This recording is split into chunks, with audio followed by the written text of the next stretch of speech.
अस्सलाम वालेकुम। आज हम पढ़ेंगे इंटरफेरेंस एंड सुपरपोजिशन। ये चैप्टर नंबर 4 है ऑप्टिक्स की बुक का, जो कि फ्रैंक एल पेड्रॉट की है, एडिशन नंबर 3। आज हम सबसे पहले पढ़ेंगे इंटरफेरेंस एंड सुपरपोजिशन। तो आप लोगों को पता होना चाहिए कि पहले इंटरफेरेंस क्या चीज़ है। इंटरफेरेंस है कि जब when two waves collide with each other is called interference.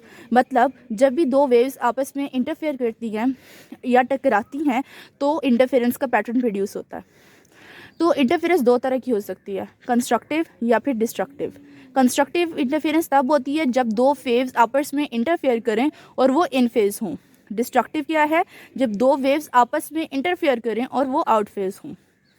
Superposition. Superposition क्या है? एडिशन ऑफ वेव्स, टू और मोर। हम लोग एक जनरली से एक बात करते हैं कि जब भी दो वेव्स इंटरफेयर करती हैं तो उनका मैग्नीट्यूड इंक्रीज होता है या फिर उनका मैग्नीट्यूड डिक्रीज होता है। आ जाते हैं 1D वेव इक्वेशन में। इसको वन डिमेंशनल वेव इक्वेशन भी कहते हैं। इसके अंदर हम सबसे पहले पढ़ेंगे, हमारे पास एक डायग्राम है ए और एक बी। ए में हम पढ़ते हैं स्टेशनरी वेव है ये। अगर हम लोग एक कोऑर्डिनेट्स लेते हैं एक्स एंड वाई और उसके ऊपर एक स्टेशनरी वेव बनाते हैं और उस स्टेशनरी वेव का एक पॉइंट पी लेते हैं फ्रॉम ओरिजिन, उसका डिस्टेंस चेक करते हैं तो उसका डिस्टेंस हम ले लेते हैं एक्स। यहाँ से हम लोग डायग्राम बी पे शिफ्ट करते हैं और उस पर डायग्राम बी पे आ जाता है हमारे पास कि वही स्टेशनरी वेव थोड़ा सा डिस्टेंस ट्रैवल करेगी जिसको हम ट्रैवलिंग वेव कह देंगे, और अब वो हमारा एक नया ओरिजिन आ जाएगा, दैट इज़ ओ प्राइम, और एक हमारे नए कोऑर्डिनेट्स बन जाएंगे एक्स प्राइम और वाई प्राइम। तो ये कैसे x axis and y prime. तो अब इसने पीछे से जो डिस्टेंस ट्रैवल किया वो एक्स है और हम हमेशा डिस्टेंस को लेते हैं एस में। S is equal to v t, हम यहाँ पे मेंशन कर देंगे। फिर हमारे पास एक्स प्राइम है जो कि इसने ट्रैवल किया डिस्टेंस नए ओरिजिन से जो कि ओ प्राइम था। ट्रैवलिंग वेव के ऊपर एक पॉइंट था पी जिसने डिस्टेंस कवर किया एक्स प्राइम। हमने जनरल फॉर्म लिखी ट्रैवलिंग वेव की, that is y is equal to f into x prime. हम इसमें ये चीज़ ज़रूर कह सकते हैं कि y और y प्राइम आइडेंटिकल हैं। क्यों कह सकते हैं? क्योंकि एक्स एक्सिस पे हमारी वेव ट्रैवल कर रही है, अलॉन्ग एक्स एक्सिस ट्रैवल कर रही है, इसलिए हमने y और y प्राइम को नहीं देखा और ना ही उसको कंसीडर किया है, तो इट शुड बी आइडेंटिकल। आ जाते हैं एक्स प्राइम पे। हमने एक्स प्राइम को एक्स माइनस वी टी इसलिए लिखा क्योंकि हमने एक उसने पूरा डिस्टेंस जो ट्रैवल किया वो इस तरह से था जिसके अंदर से एक हिस्सा उसका एक्स था और एक उसका एक्स प्राइम था। तो जो एक्स प्राइम है उसको फाइंड करने के लिए हम इसका हाफ लेंगे, that is x minus v T. We T और एक्स के दरमियान साइन नेगेटिव शो इसलिए हो रहा है क्योंकि right way along right axis travel कर रही है वेव, और अगर उसका साइन पॉजिटिव होता तब अगर वो अलॉन्ग लेफ्ट एक्सिस ट्रैवल करती। पीछे हम लोगों ने बात की थी कि y और y प्राइम जो है वो आइडेंटिकल इसलिए हैं क्योंकि हम लोगों ने y कोऑर्डिनेट्स को आइडेंटिकल इसलिए किया क्योंकि हमारी जो वेव है वो लॉन्ग एक्सिस से ट्रैवल कर रही है। फिर हम ये ज़रूर मेंशन कर सकते हैं कि y और y prime is equal to f into x prime. X prime की वैल्यू हम लोगों ने ये चीज़ पुट कर दी थी। अब इसमें हम कंसीडर नेगेटिव कर रहे हैं क्योंकि हमारी वेव ट्रैवल कर रही है long x axis.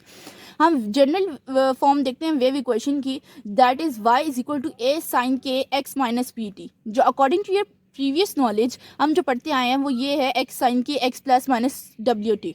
It's not wrong, हम इसको यूज़ करते हुए ये चीज़ ड्राइव करेंगे। एक उससे पहले हम उसको ड्राइव करने से पहले एक चीज़ पे जाती हूँ, एक general formula sine x is equal to cos x minus pi by two.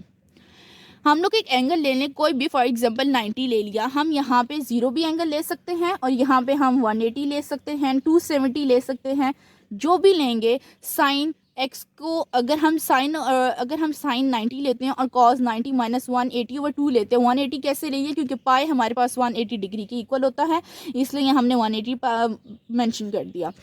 हम साइन 90 लें वो 1 आता है और कॉस 0 लें तो भी 1 आता है। ये दोनों एक दूसरे को सेटिस्फाई कर रहे हैं, कॉस साइन को सेटिस्फाई कर रहा है और साइन कॉस को सेटिस्फाई कर रहा है। हम आ जाते हैं हार्मोनिक वेव पे ताकि हम इस चीज़ को ड्राइव कर सकें। हार्मोनिक वेव क्या होती है? Harmonic wave is basically a periodic wave जो क्या रिप्रेजेंट करती है? एक स्मूथ पैटर्न रिप्रेजेंट कर रही होती है। वो स्मूथ पैटर्न रिपीटेड होता रहता है एंडलेसली। ये हार्मोनिक वेव जनरेट होती है डैम ऑसिलेशन से और ये इन्वॉल्व करती है साइन और कॉसाइन फंक्शन को। ए साइन के एक्स माइनस वी टी, ए कॉस के एक्स माइनस वी टी। हम साइन लें या कॉस लें हमारी इक्वेशन सेम आएंगी, हम इसको एक इक्वेशन भी कंसीडर कर सकते हैं। हम ड्रामेटिकली इसको देखते हैं कि हमारे पास एक एक्स एक्सिस है, वाई एक्सिस है, हम कोऑर्डिनेट्स ले रहे हैं, फिर हम लोग एक वेव उस पर बनाते हैं। हम कहते हैं उसने ओरिजिन से इतना ट्रैवल किया, उसका एम्पलीट्यूड ए था, A is a constant. Next move करते हैं, फॉर एग्जांपल तो हम लेते हैं कि हमारे पास जो वेव है उसका जो डिस्टेंस है, उसकी मतलब उसकी कितनी लेंथ है, दैट इज़ हम उसको लेमडा से रिप्रेजेंट करेंगे। लेमडा जो है वो 2 पाई की इक्वल होता है, तो हम लेमडा पुट करें या 2 पाई पुट करें, बात एक ही है। हम उसकी जनरल एक इक्वेशन ले लेते हैं साइन के साथ, हम इसको कॉस के साथ भी कर सकते हैं, लेकिन हम साइन लेते हैं। हम ये लिखते हैं कि वाई साइन के एक्स माइनस वी टी। हमने कहा कि जब उसने डिस्टेंस ट्रैवल, एक उसका डिस्टेंस कितना है, वाई को हम किसकी इक्वल रिप्रेजेंट कर रहे हैं, मतलब कहाँ कहाँ क्या मेंशन कर रहे हैं कि उसकी जो लेंथ है, उसकी वेव लेंथ इज़ लेमडा, तो हम x प्लस लेमडा पुट कर देंगे प्लस वी टी। इसी क्वेश्चन को अगर हम इस लेमडा की जगह 2 पाई पुट कर दें तो बात एक ही है। अब यहाँ पे आप देखेंगे और आप में के कांस्टेंट था, उसको मैंने अंदर मल्टीप्लाई कर दिया, और यहाँ भी के कांस्टेंट था तो मैंने अंदर मल्टीप्लाई कर दिया। अब यहाँ पे आपके पास एक क्वेश्चन रेज होता है कि आपने के को 2 पाई के साथ क्यों नहीं मल्टीप्लाई किया, क्यों? क्योंकि बेसिकली देखिए k is a constant and 2 pi is seems to be a constant. Like हमारे पास एक वैल्यू है, हमें ये चीज़ पता है कि लेमडा जितना भी होगा दो वेव्स के दरमियान वो 2 पाई के ही इक्वल होगा। अगर हमारे पास जितने लेमडाज आ जाते, लाइक जितने भी हमारी वेवलेंथ हम काउंट कर लें तो 1 लेमडा, 2 लेमडा, 3 लेमडा, तो हम ऑटोमेटिकली 2 पाई के साथ भी उतना मल्टीप्लाई करते जाएंगे। के लेमडा किसकी इक्वल आता है, 2 पाई के। बाकी कटिंग आप देख रहे हैं कि ए साइन के एक्स को मैंने ए साइन के एक्स के साथ कट कर दिया, के वी टी को मैंने के वी टी के साथ कट कर दिया। पीछे हमारे पास आ जाता है के लेमडा इज इक्वल टू 2 पाई। हम लोगों ने वेव नंबर ड्राइव कर लिया यूजिंग दैट इक्वेशन, तो हमारे पास 2 पाई ओवर लेमडा आ गया। अच्छा, यहाँ पे आपको एक और चीज़ भी बताती चलूँ कि वेव नंबर जो है वो डिपेंड करता है वेव लेंथ के ऊपर, ठीक है। और वेव नंबर जो है वो इन्वर्स है लेमडा का, लेमडा इज दिस, मतलब वेव नंबर इन्वर्स है वेव लेंथ का। और अगर वेव नंबर इंक्रीज़ होगा तो ऑटोमेटिकली वेव लेंथ डिक्रीज़ होगी, मतलब अगर के इंक्रीज़ हो रहा है, उसकी वैल्यू इंक्रीज़ हो रही है, तो लेमडा की वैल्यू डिक्रीज़ होगी। पीछे जो हम लोगों ने पढ़ा था वो हम लोगों ने अकॉर्डिंग टू वेवलेंथ लेके पढ़ा था। अब हम इसी चीज़ को हार्मोनिक वेव को, जो हम लोगों ने पीछे बात की कि that is the repeated endlessly, और हमने कहा एक स्मूथ पैटर्न शो करती है, तो उसी पैटर्न को शो करते हुए हम लोगों ने पीछे लेमडा से लेके इन टर्म ऑफ लेमडा बात की थी। अब हम इन टर्म ऑफ टाइम बात करेंगे। टाइम कैसे कहते थे हम लोगों ने, इसको टी कैसे रिप्रेजेंट कर दिया, हमने कहा कि time like time is T. T कैसे रिप्रेजेंट कर दिया कि जो एक रेवोल्यूशन कवर करती है टाइम पीरियड, उसको हम टी से रिप्रेजेंट करते हैं। रेवोल्यूशन इज बेसिकली 2 पाई और लेमडा। यहाँ पे आ जाते हैं, उसी तरह पीछे से सेम इक्वेशन लेंगे, ए साइन के x plus v t plus T. अब एक्स के साथ प्लस लेमडा नहीं ऐड करेंगे क्योंकि हम पीछे हमने लेमडा को, मतलब लेमडा इज़ अ वेवलेंथ को लेके बात की थी, पर अब हम किसको लेके बात करें, टाइम पीरियड को। So we should mention t plus capital t. यहाँ पे आ जाते हैं, ए साइन के x plus v t plus 2 pi, बिल्कुल सिमिलर उसी तरह पुट करेंगे। यहाँ पे एक क्वेश्चन ये अरेज हो सकता है कि यहाँ 2 पाई क्यों पुट किया, हम यहाँ 2 टी पुट कर देते, पर हम यहाँ 2 टी नहीं पुट कर सकते।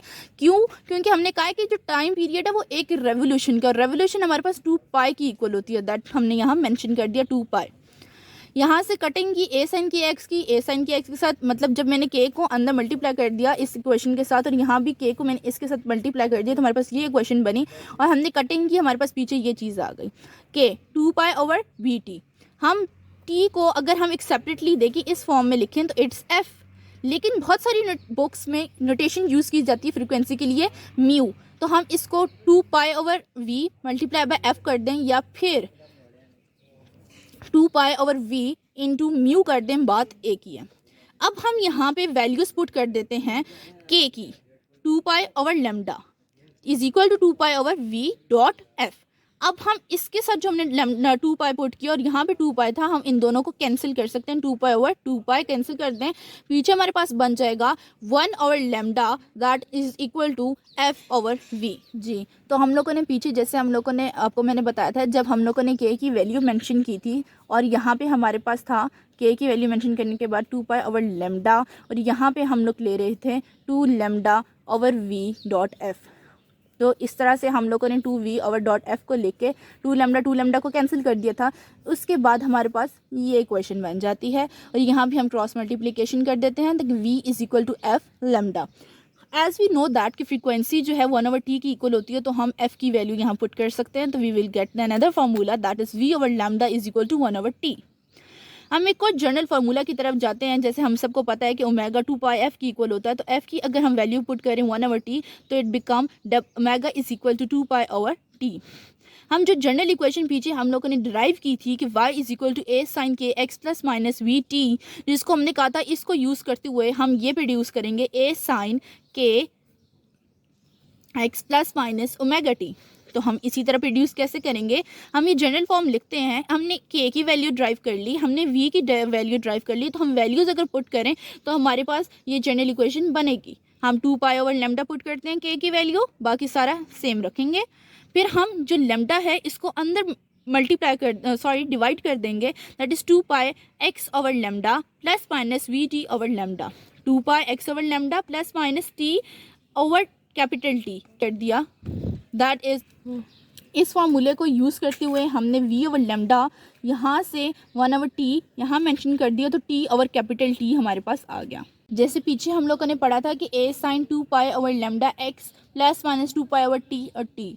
अब ये पूछेंगे कि अब ये 2π कहाँ से आ गया, तो पीछे हम लोगों ने इक्वेशन पढ़ी थी a sign 2π x/λ plus minus t/T।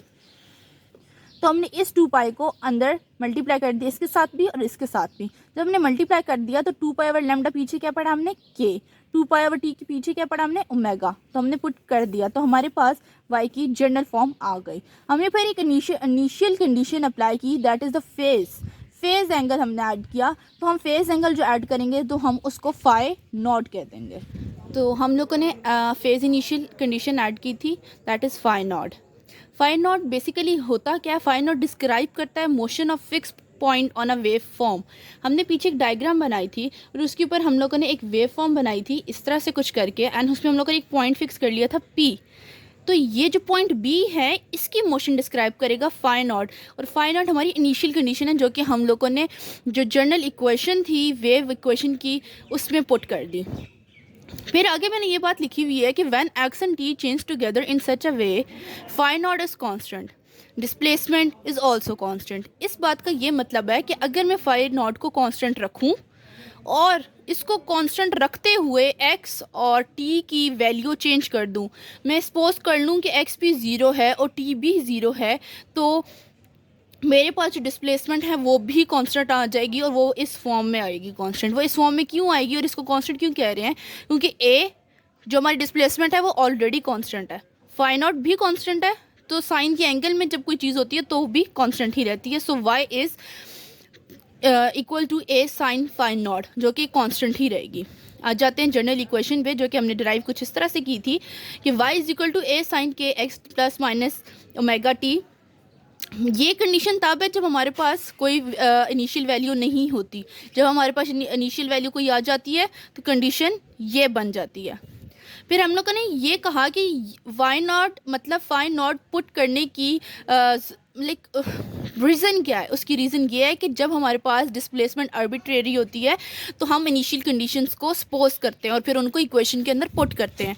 जैसा कि मैं इसके अंदर इस इक्वेशन के अंदर ये सपोज कर लेती हूँ कि जो मेरा वाई नॉट है वो वाई नॉट की इक्वल है। इसी तरह जैसे मैंने पीछे आपको बताया कि मैंने वाई को कंसीडर कर लिया था वाई नॉट के इक्वल, इसी तरह मैं एक्स को कंसीडर करूँगी 0 को इक्वल और टी को कंसीडर करूँगी 0 की इक्वल। और मैं जनरल इक्वेशन जो कि ये थी इसमें हम ये वैल्यूज़ पुट करूँ, एक्स को 0 पुट करूँ, टी को 0 पुट करूँ एंड वाई को वाई नॉट पुट करूँ, तो we will get the equation for y naught. Y naught is equal to a sine phi naught. Fine अगर आपको कहीं भी ये आ जाए कि आप डिटर्मिन करेंगे फेज़ एंगल क्या है, तो आप फेज़ एंगल इस फॉर्मूला के थ्रू डिटर्मिन कर सकते हैं, जो कि ये है phi not is equal to sine inverse y not over a. ये फार्मूला हम लोगों ने इस फार्मूले के थ्रू जनरेट किया। अगर आपको कहीं भी फेज़ एंगल डिटर्मिन करना है तो आप ये फार्मूला यूज़ करेंगे। अगर आपको कहीं भी वाई नॉट डिटर्मिन करना है, बेसिकली डिस्प्लेसमेंट डिटर्मिन करनी है, तो आप इसके थ्रू डिटर्मिन करेंगे।